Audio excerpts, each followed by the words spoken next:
6 horses walked through the gates of Fort Bowie at dawn. No riders, just the animals, moving slow and steady like they knew exactly where they were going. The sentries saw them first, called out, thinking maybe it was a supply train running late. But when the horses came closer, everyone went quiet. Major Garrett stood in the courtyard, still holding his morning coffee. He set the cup down on the edge of a water trough and walked toward the horses. The men gathered behind him, forming a loose half-circle. Nobody spoke. The horses stopped in the center of the yard, flanks heaving, coats dark with dried sweat. But that wasn't what made the air feel heavy. Every horse had paint marks, red and white stripes across their necks and shoulders, Apache symbols, careful, deliberate, not splashed on in a hurry, painted like someone had taken their time. Garrett walked around the first horse, a bay mare with a white blaze, no blood on the saddle, no torn leather. The saddlebags were still buckled shut. He opened one, hardtack, a canteen, a folded map, everything in place. He moved to the next horse. Same thing, gear intact, no signs of struggle. The 6 riders had left 4 days ago. Civilian scouts, hired to map water sources near the Chiricahua Range, experienced men. They knew the land, knew how to move quiet, knew when to turn back. Garrett had spoken to them before they left, reminded them to stay clear of the high ridges, avoid the canyons where the Apache liked to set up watch points. They'd nodded, checked their rifles, and rode out just after sunrise. Now their horses stood in his courtyard, painted like trophies. One of the soldiers, a young private named Harker, stepped forward. He reached out to touch the paint on the nearest horse. Garrett's voice cut through the silence. "Don't." Harker pulled his hand back. Garrett looked at the kid, then at the rest of the men. "Get these horses to the stable, strip the saddles, inventory everything. I want a list of what's here and what's missing." The men moved quickly, leading the horses away.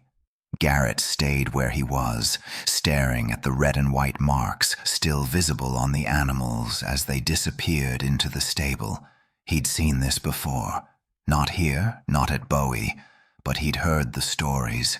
Every fort in Apache country had them. Riders go out, horses come back alone, painted. He turned and walked toward his office.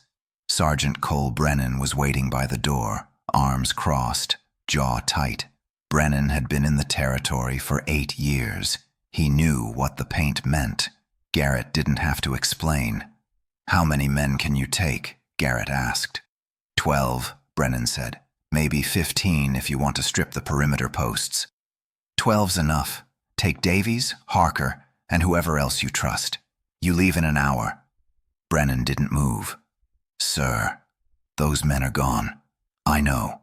Then why send us out there?" Garrett stopped at the door to his office. He looked back at Brennan. "Because if we don't, someone else will ask why we didn't. And because maybe, we find something that tells us what happened.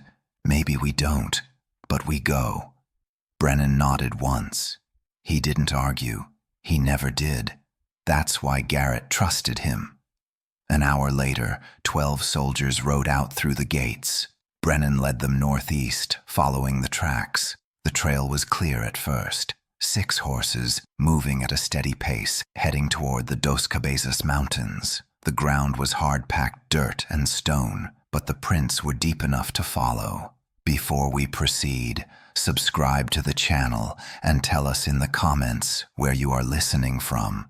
They rode in silence. The sun climbed higher, turning the sky white with heat.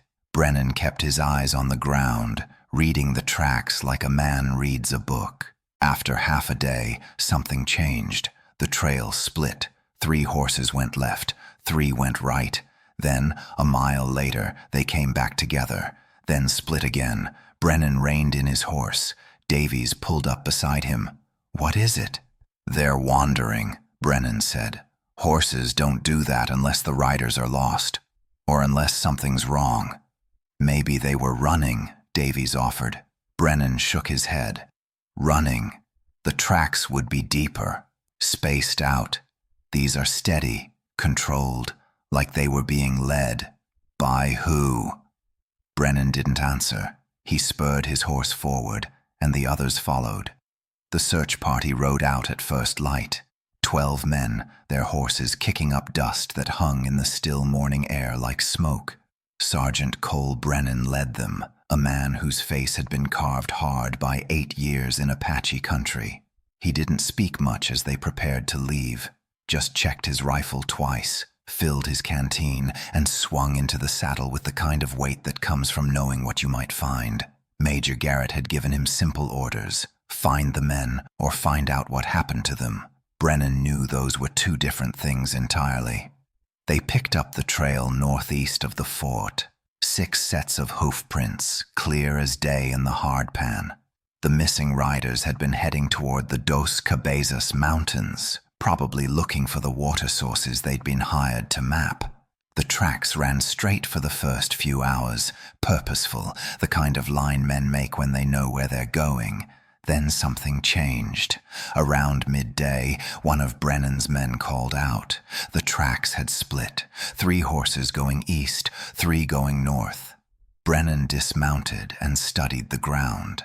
The split was clean, deliberate, not the scattered panic of an ambush. He followed the eastern tracks for 50 yards.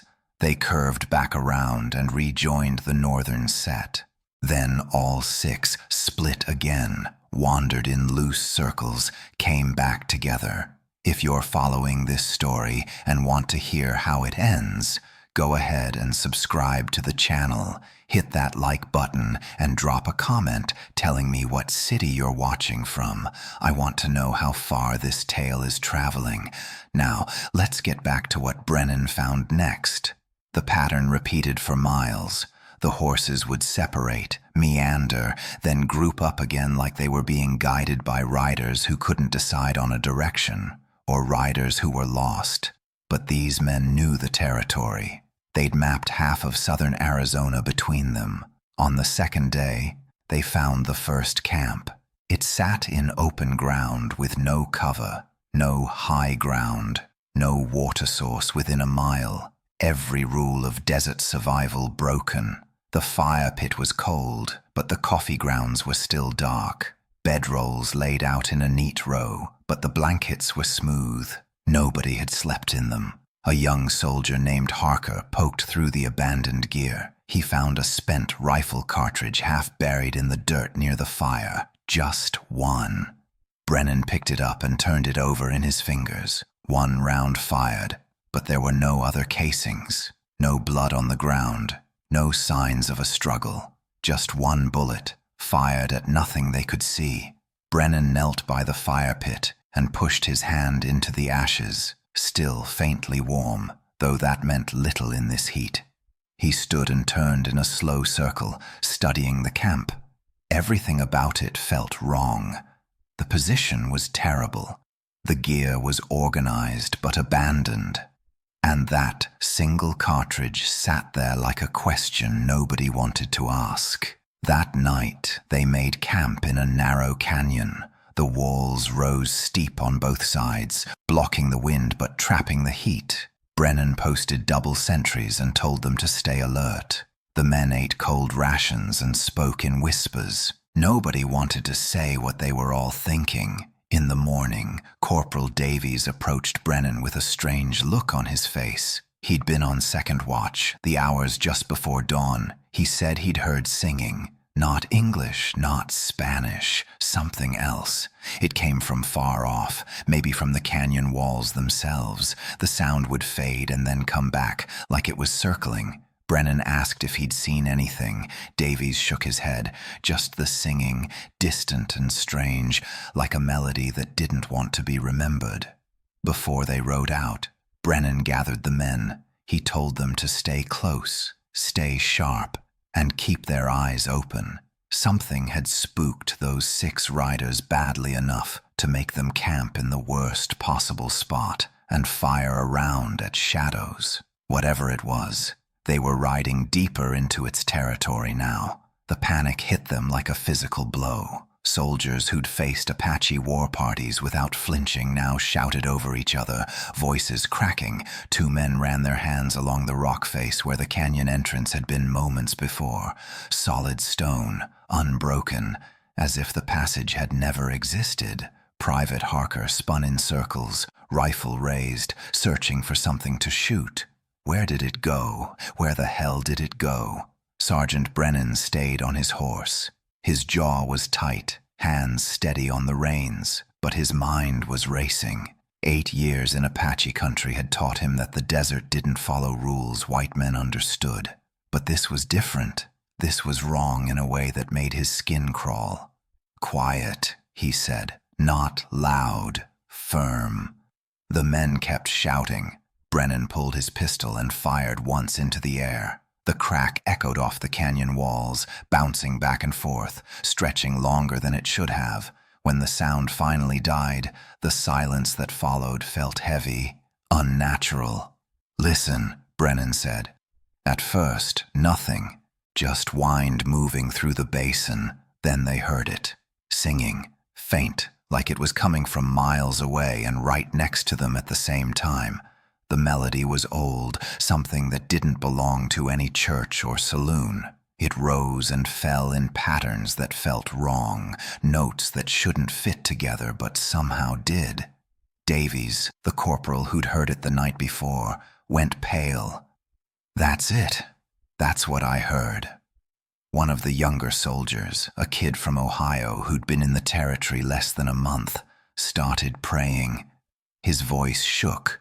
Brennan didn't stop him. The horses sensed it before the men did. They shifted, ears flat, eyes rolling. Brennan's mare backed up, fighting the bit. He held her steady, but barely.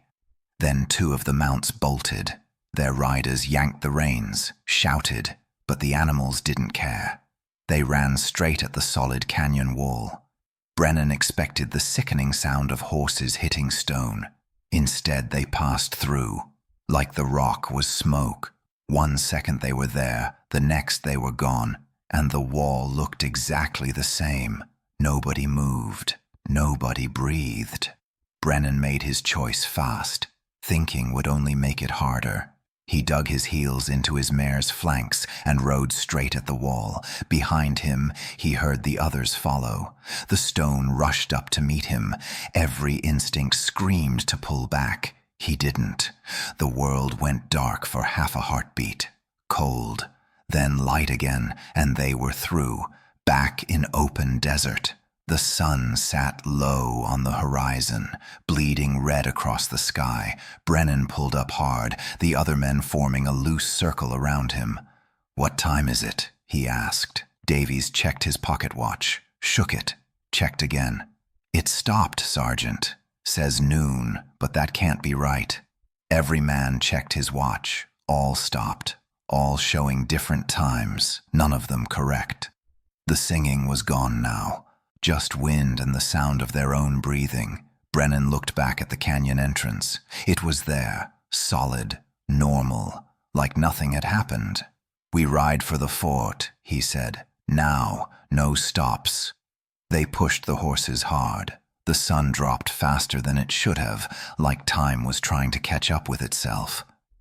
By the time Fort Bowie's walls came into view, full dark had settled over the desert. The gate guards stared at them like they were ghosts.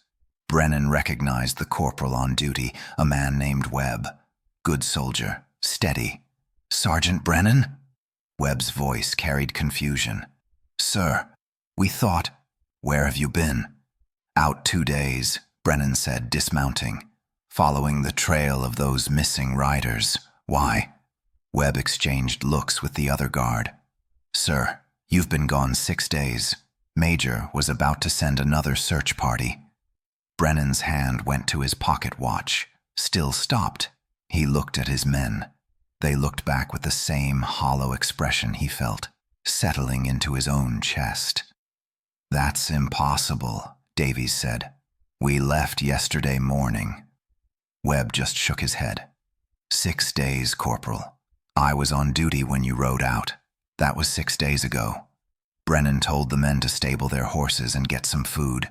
Then he walked across the dark courtyard toward Major Garrett's office, the leather satchel with the 6 names still tucked inside his coat. The papers felt heavier than they should, like they were carrying more than just ink and words. Brennan's boots echoed on the wooden floor of Major Garrett's office. The lamp on the desk cast long shadows across maps pinned to the wall, territory charts marked with red ink, showing patrol routes and known Apache camps. Garrett sat behind his desk, hands folded, waiting. He didn't ask Brennan to sit.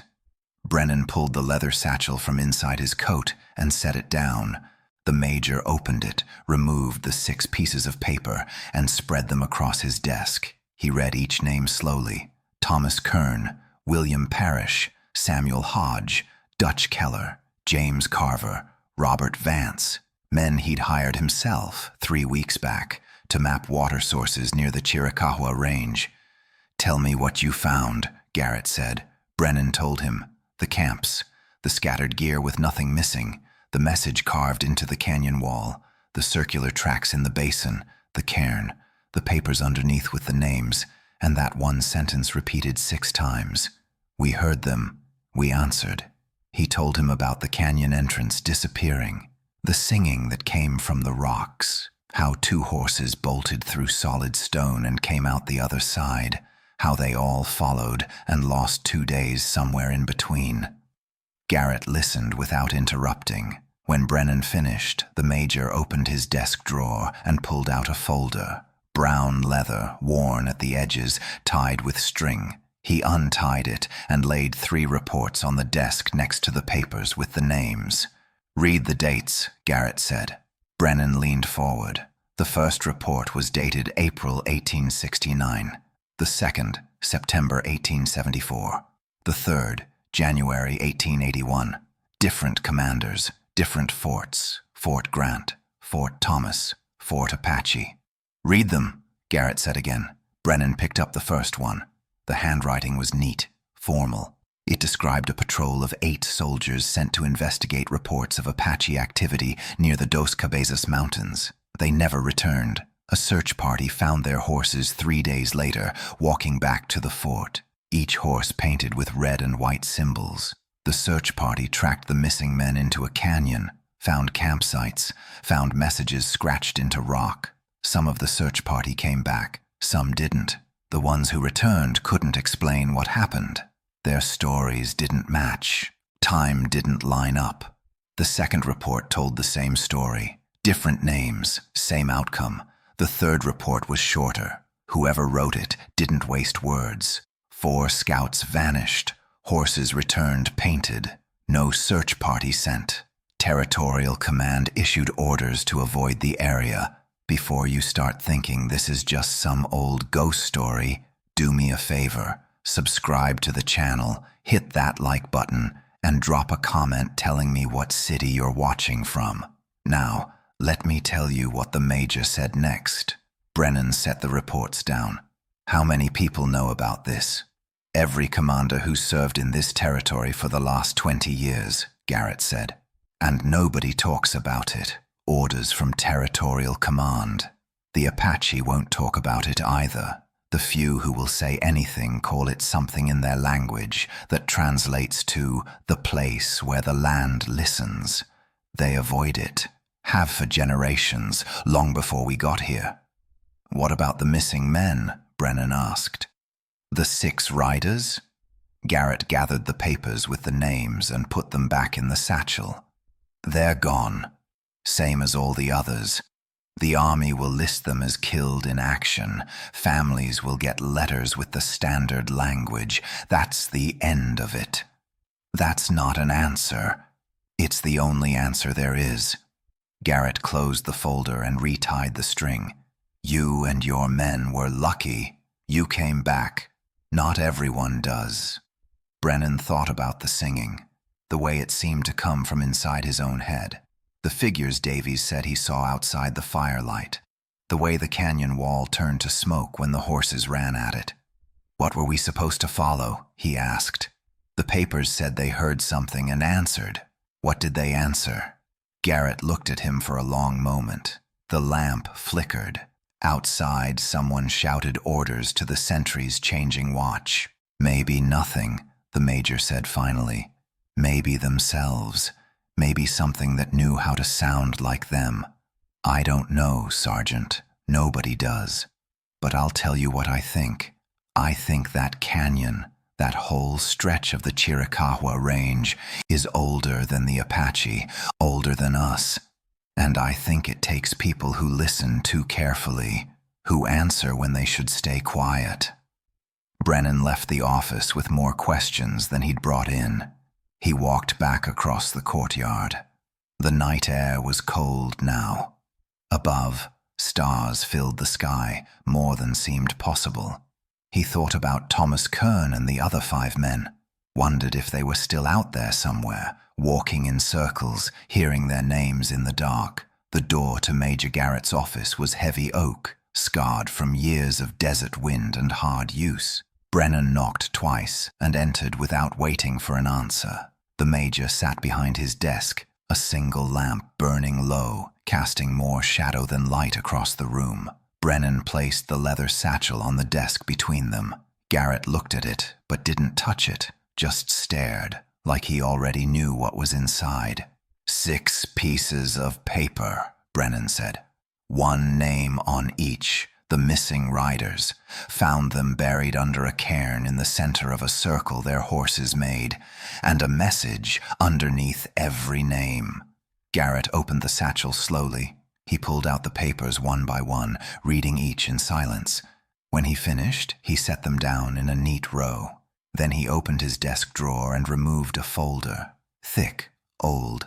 The leather cover cracked at the edges. He pushed it across the desk toward Brennan. Read. Brennan opened it. The first report was dated 1869. Fort Huachuca. 4 riders disappeared near the Dragoon Mountains. Horses returned painted. Search party found camps, messages carved in stone, tracks that led nowhere.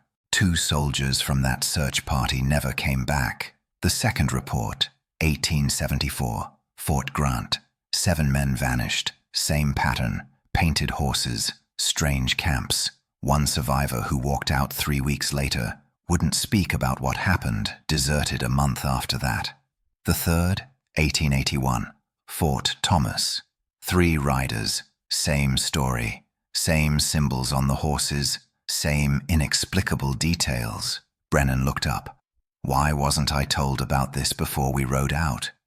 Would it have changed anything? Garrett's voice was flat. Would you have refused the assignment? Brennan didn't answer because they both knew he wouldn't have. Orders were orders. Garrett leaned back in his chair. The Apache won't talk about it. Not the scouts we hire, not the chiefs we negotiate with. The few who'll say anything call it the place where the land listens. They avoid that whole section of the Chiricahuas, have for generations, long before we showed up. What about the men, the ones who disappeared? Garrett closed the folder. Gone. Listed as killed in action. Families get letters. The army moves on. That's how it works. Brennan felt something cold settle in his gut. And the message on those papers. We heard them. We answered. What does that mean? I don't know. Garrett stood, walked to the window. Outside, the fort was quiet. Soldiers moving between buildings, horses in the corral, everything normal. Maybe they heard something they shouldn't have. Maybe they answered something that wasn't really asking a question. Or maybe they just got lost and died of thirst, and everything else is coincidence and fear making patterns out of nothing. He turned back to Brennan. You and your men lost 6 days in that canyon. 6 days you don't remember. Your watches stopped. You rode through solid rock. You telling me that's coincidence? Brennan had no answer for that. Garrett returned to his desk, picked up the papers with the names, and fed them one by one into the lamp flame. They curled and blackened, the ink disappearing into ash. This conversation didn't happen. You found nothing useful. The search was unsuccessful. The missing men are declared dead.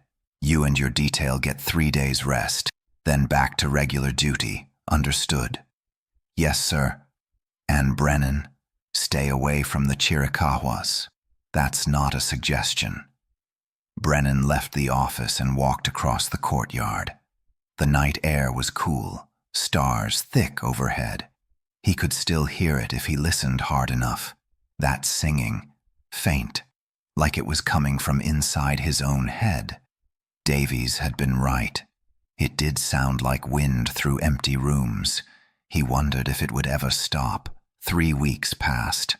Routine settled back over Fort Bowie like dust after a storm. Patrols went out and came back. Supplies arrived from Tucson. A new lieutenant transferred in from back east, young and eager and completely unprepared for what Arizona territory would do to him. Brennan tried not to think about the canyon, about the 6 days he couldn't remember, about the names burning in Garrett's lamp.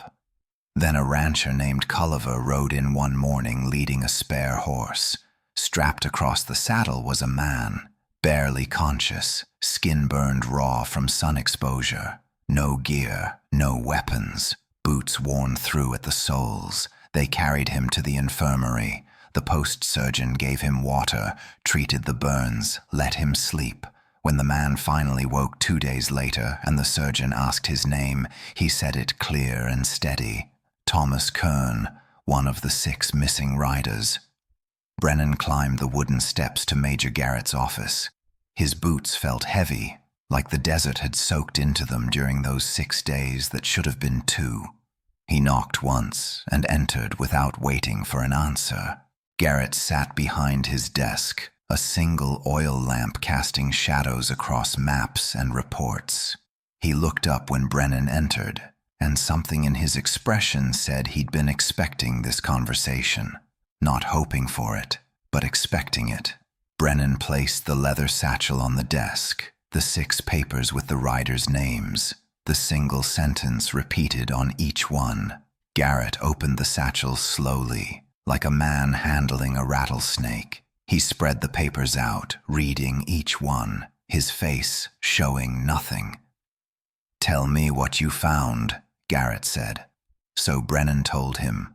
The scattered camps, the message carved in stone, the circular tracks with the cairn at the center, the canyon that closed behind them, and the singing that came from everywhere at once. He told it straight, no embellishment, because the truth was strange enough without decoration.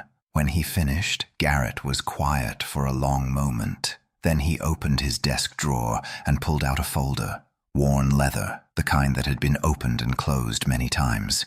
He set it between them. 3 reports, Garrett said. 1869, Fort Apache. 1874, Camp Grant. 1881, right here at Bowie. Different commanders, different men, same story every time. Riders disappear in the Chiricahua Range. Horses come back painted. Search parties find camps and messages. Sometimes the search parties come back, sometimes they don't. Brennan felt something cold settle in his chest. The Apache. They must know something. They don't talk about it, Garrett said. The few who will say anything call it the place where the land listens. They've avoided that country for generations, longer probably. Whatever's out there, it was there before them, and it'll be there after us. Brennan thought about the figures Kern might have seen, the ones that moved without walking, the voices that called names in the dark. He'd heard the singing himself, felt that wrongness in the air, like the world had bent in a way it shouldn't. "What about the missing men?" he asked. Garrett closed the folder. His hands rested flat on top of it, like he was holding something down. "They're gone. Same as all the others before them. The army will list them as killed in action. Families will receive letters expressing regret for their loss. That's the end of it. That's not an answer. It's the only answer there is, Sergeant." Garrett's voice carried the weight of a man who'd had this conversation before, maybe with himself. You want me to tell you what happened to them? I can't. Nobody can. You want me to send more men out there to look? I won't. I've read these reports. I know how this ends. Brennan picked up one of the papers. Thomas Kern's name, written in shaky letters. We heard them. We answered. What does that mean? What were they supposed to follow? Garrett looked at him for a long moment. The lamp flickered, making the shadows move across his face. Maybe nothing. Maybe themselves. Maybe some part of them that wanted to hear something calling, even if they didn't understand what it was. I don't know, Brennan. And I don't think knowing would help. The major stood up, walked to the window. Outside, the fort was settling into night. Guards on the walls, horses in the stable, normal sounds of a military post on the edge of Apache country. Everything as it should be. You and your men did good work, Garrett said, still facing the window. You went out there, you followed the trail, and you came back. That's more than some search parties manage. Take tomorrow to rest. Day after, you're back on regular patrol rotation. We don't talk about what you found. We don't speculate. We move forward. Brennan understood dismissal when he heard it. He gathered the papers, put them back in the satchel, and stood. At the door, he stopped. Sir, what if they come back? The missing riders. What if they walk out of that desert like nothing happened? Garrett turned from the window. His face looked older in the lamplight, carved by years of making decisions that had no good answers. Then we'll deal with it when it happens. Until then, we do our jobs and we don't borrow trouble. Dismissed, Sergeant. Brennan walked back across the courtyard. Above him, stars filled the sky, cold and distant. Somewhere out in the dark, beyond the fort walls, the desert stretched away toward the mountains, toward the place where the land listens. He wondered if the singing ever stopped, or if it was always there, just too far away for most people to hear. 3 weeks passed. The fort settled back into routine. Drills at dawn, patrols along the perimeter, supply wagons coming and going. The 6 horses were redistributed to other riders. The painted symbols had been scrubbed away with sand and water until no trace remained. Major Garrett filed his report. The families received their letters. The missing men became names in a ledger, nothing more. Then a rancher named Hollis rode in one morning leading a spare horse. Slumped in the saddle was a man barely conscious, skin burned dark by the sun, lips cracked and bleeding. Hollis said he'd found him walking near the Dos Cabezas foothills. No gear, no canteen, just stumbling forward like he didn't know where he was going. They carried him to the infirmary. The post surgeon gave him water, a few spoonfuls at a time so he wouldn't choke. It took an hour before the man could focus his eyes. When he did, Brennan was standing there. The man stared at him, and Brennan felt his stomach drop. It was Thomas Kern, one of the 6 missing riders. Kern didn't speak for 2 days. He drank water, ate a little bread, slept in fits, waking up gasping like he'd been drowning. On the 3rd morning, Brennan sat beside his cot with a cup of coffee and waited. Eventually, Kern looked at him and said, "I heard you came looking for us." Brennan nodded. "Found your camps. Found the message you carved in the canyon wall." Kern closed his eyes. "That wasn't me. That was Parrish. He thought if we left a sign, someone would understand." He opened his eyes again. "Did you?" "No." "Good, because we didn't either." Kern sat up slowly, every movement careful like his body might break. "We heard singing the first night. All of us. Thought it was Apache at first, maybe a hunting party or a ceremony. We figured we'd follow the sound, see if we could make contact, avoid any trouble. But the singing led us in circles. We rode for hours and kept ending up back at our own camp. Same rocks, same fire pit, like the land was folding us back on ourselves." Brennan listened without interrupting. Kern's voice was flat, drained of emotion, like he was reading from a script he'd memorized against his will. Second night, the singing got closer. We could hear it coming from the rocks, from the ground, from everywhere.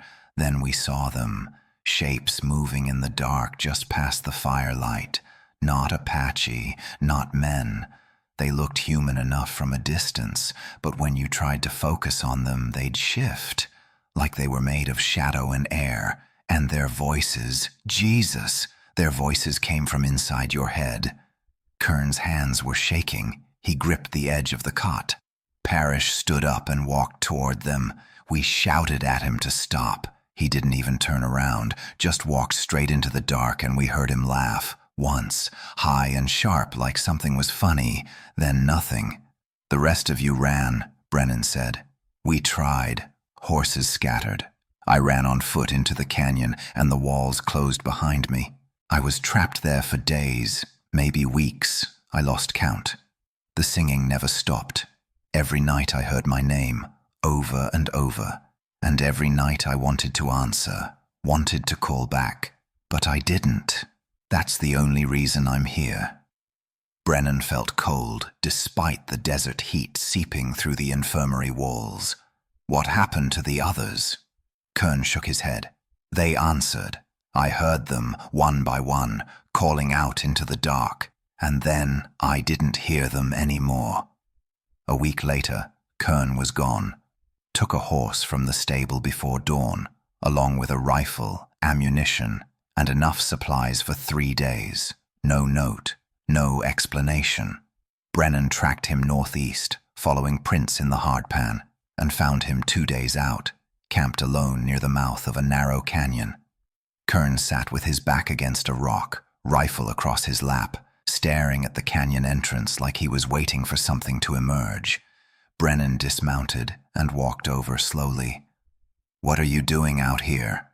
Kern didn't look at him. Waiting. For what? I don't know.